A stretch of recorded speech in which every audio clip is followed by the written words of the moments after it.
I think for me, definitely making sure everything is intentional. Like every movement, every step is intentional. And I try my best not to go on autopilot because I feel like that's something that Red Bull also taught me is like, I feel like when you're so used to dancing to like maybe just beats or maybe this certain genre of music, sometimes over the years, your body can just go on autopilot.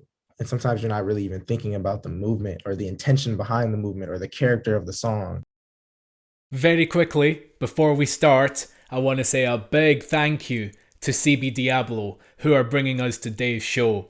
We have a special gift for all of our viewers here. Go to cbdiablo.co.uk, they ship worldwide, and use the promo code STANCE15 for 15% off your total order.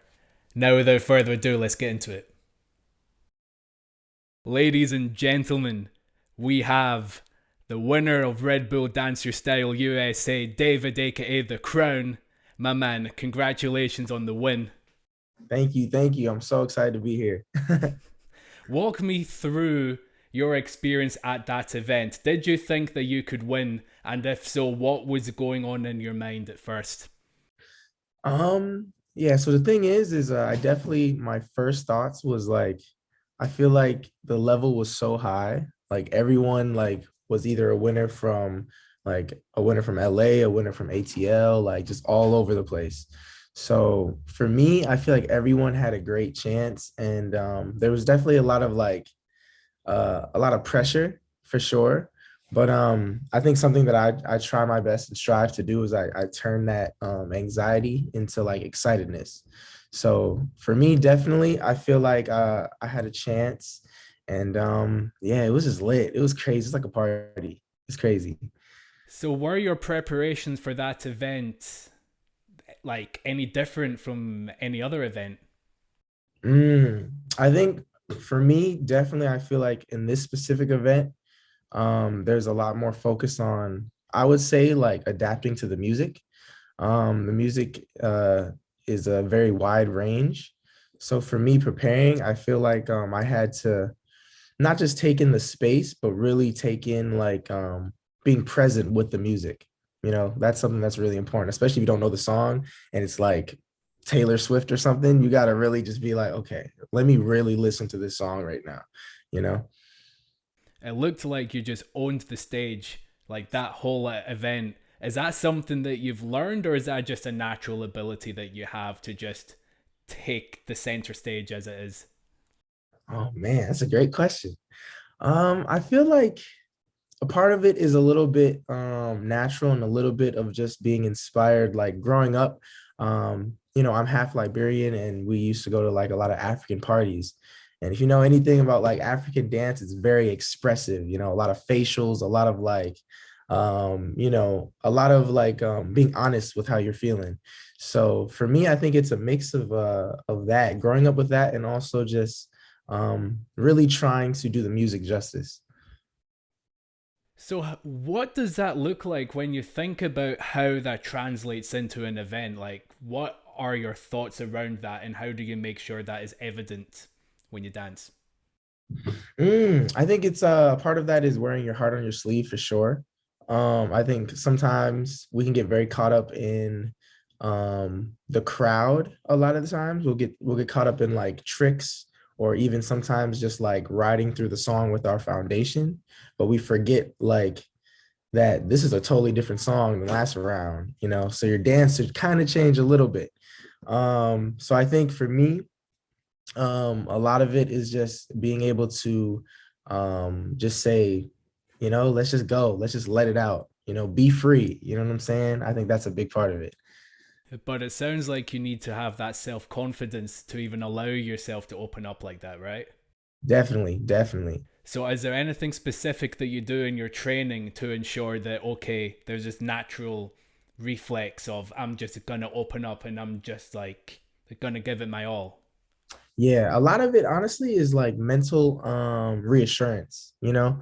I feel like over time throughout the years I've always manifested in myself like, you know, whenever I dance, whether it be this competition here, this competition there, I always tell myself like if I feel myself, the other people will feel me.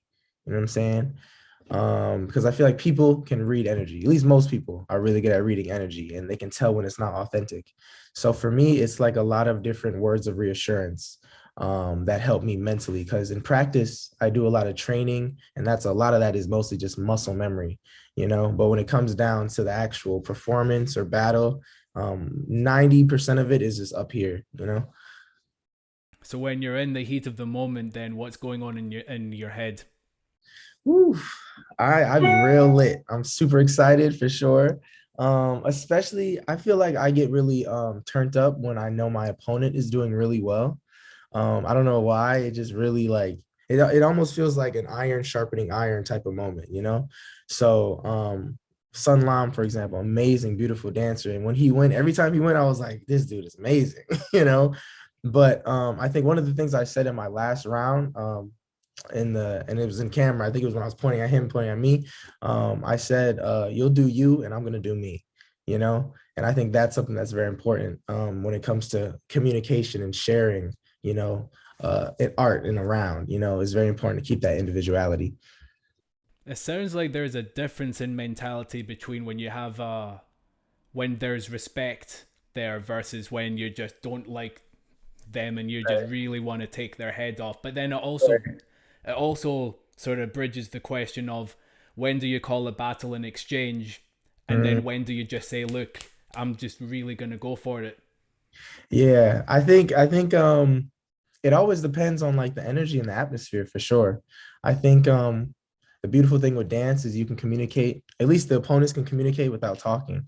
So I feel like exchanges usually are a different form of sharing, you know?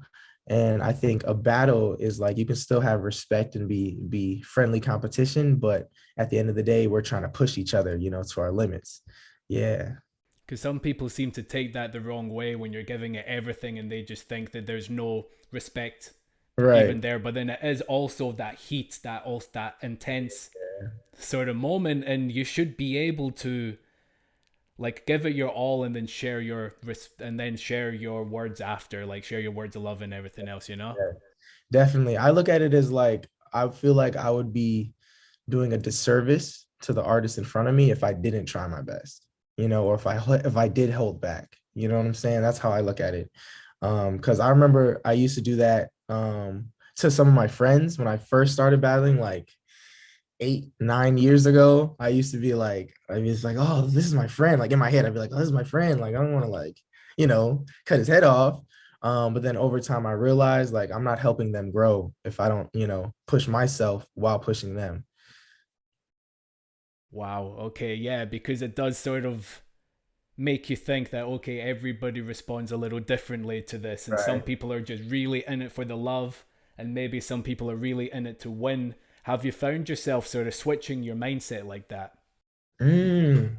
I feel like for me, I honestly, ever since like day one, since I first started dancing, I feel like it's always been like sort of a battle of myself. Like I'm battling myself mentally. And I think I've always strived for just mental freedom, whether it be like people telling you, oh, you can't dance this certain way, or you have to stick to this, or you have to do this or that, or whatever, whatever. I feel like that's something that over time I've been blessed enough to strengthen my mind, where it's like, okay, I really am just an artist, and an artist should be free, while still respecting, the history and the foundation of things. That's amazing, man. And with an event like that, winning such an significant event like that, it seems like there's elements there that you don't really see at any other events. Am I right in saying that? Definitely, definitely. So what are the differences? Like what do you notice when you're at a big event like that versus just like a local jam? I think for sure the music is number one. That's one of the biggest differences.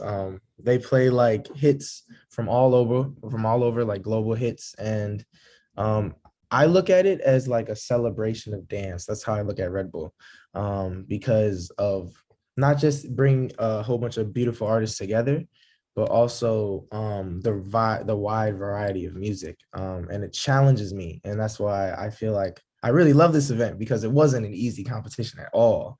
Like from the first round all the way to the end, there was nothing easy, at least for me, there was nothing easy about it. So I think the music definitely for sure. Also, um, it really shows me how like events, I feel like, at least in terms of like, the team, like they really know how to treat their dancers very well. And that shows me how like some local events can be kind of sketchy, you know what I'm saying, and this and this. And I feel like it really promotes a sort of professionalism, that should lead by example, in my opinion. So that would be the second thing. And the third thing I think is the energy is always just is very, very like captivating, no matter who's dancing. I feel like when they embody the music, like I find myself even going like, oh, you know what I'm saying? Yeah. So then, how do you educate an audience that know nothing about what you do? Because it Mm, does seem like there's a lot of fresher faces there. Maybe it's yeah. their first ever event, and if you go to a local jam, it's like everybody's sort of seen everything. So then, what do you do with an audience where it's their very first time? How do you capture them? I think for me, definitely making sure everything is intentional. Like every movement, every step is intentional. And I try my best not to go on autopilot because I feel like that's something that Red Bull also taught me is like, I feel like when you're so used to dancing to like maybe just beats or maybe this certain genre of music, sometimes over the years, your body can just go on autopilot. And sometimes you're not really even thinking about the movement or the intention behind the movement or the character of the song. And I think Red Bull taught me or reassured me like that it's very important to always be intentional because people feel that, they feel those little things. And I think that's how you make your movement come across is because everything should not just blend well with the music, but also be intentional with what your soul is saying. Sounds like a silly question I'm going to ask you here, but if someone wanted to improve upon that aspect Mm. as either an up and comer or if it's someone with the wealth of experience, what would you say to people if they want to improve upon that intentionality in their movement? I think the number one thing that I would definitely say is take some time, and what I mean by that is like it doesn't even have to be that long, 45 minutes, an hour, and just turn on some music and just sit down and really just ask yourself some questions, like some personal questions, like, am I okay today? If you are okay, why are you okay? Like, where's the root come from? And then, like, before even moving, just really ponder and just think to yourself and let it breathe.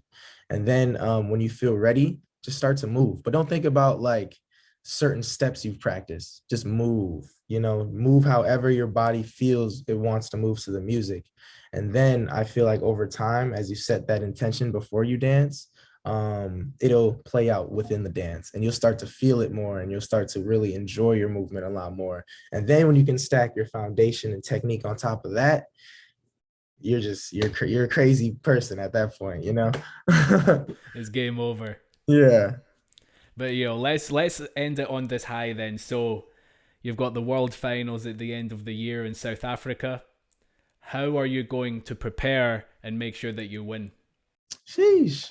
Super excited for it. First of all, that's gonna be lit. Well, my number one thing right now is I'm preparing by recovering my body a little bit. I actually have a slight sprain in my ankle, but we're healing that up. It's slowly getting there. And then after that, I think for sure I would say like just go double time on my practice. I feel like I'm a strong believer of if you're already ready, you don't have to get ready, because you practice like every day, train, condition your body, so you're not getting injured as often. But I think I'm gonna like double time it, and I'm gonna take some classes that I feel like I've always wanted to take, but I just, either I'm just too busy to do or whatever, whether it be like choreography classes. I might even, get into some contemporary classes. Like I just want to really just be free in what I want to learn because I feel like my style is definitely a sponge and like a melting pot. And I like take in my environment. So yeah, definitely that. My man, I wish you all the best. It's been Thank awesome you. to have a chat with you, and I really hope to see you soon. Yes, it's been great. An honor for real, brother.